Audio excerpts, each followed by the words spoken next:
Hello YouTube. Today I'm just making a quick video.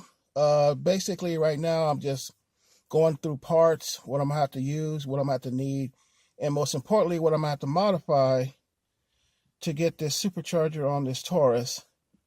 And like I said before, I'm using a universal kit from Tom Moreno Racing. It's for front wheel drive Vulcan powered cars. They're a little different than the other ones for the rear wheel drive cars, but I'll go into detail about that later on in another video. But right now I went online and I took a look at their intake and what you need to install it so you can mount your supercharger. In my case, a Eaton M90. And there were some differences that's going to require some modifications to the fuel rails. And I'll show you through these pictures right now.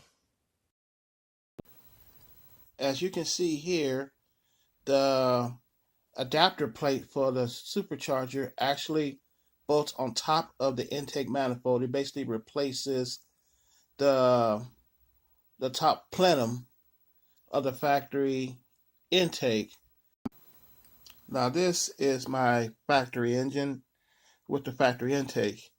Now you can see from the fuel rails, they sit higher than where the intake will bolt onto the plate here for the supercharger. And also I got other plugins and stuff that also sits higher than the where the intake will bolt to. There are going to be some modifications that's going to need to be done. No big deal. I'll figure it out. There's going to be either different fuel rails or custom ones, and probably some different injectors, maybe some shorter ones, so it will clear, and so I wouldn't have the problem.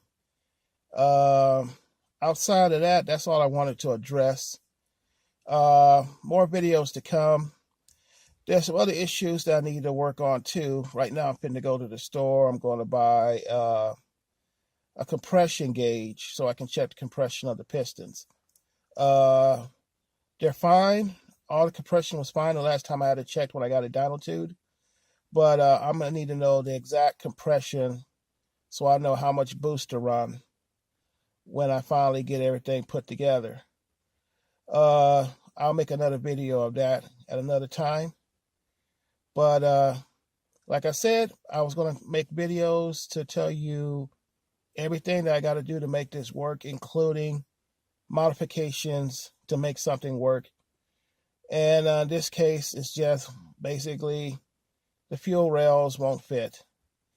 But there's ways around it. You can always alter the fuel rails or find some for a different car that where they will fit, or you can just spend a little money and have some made.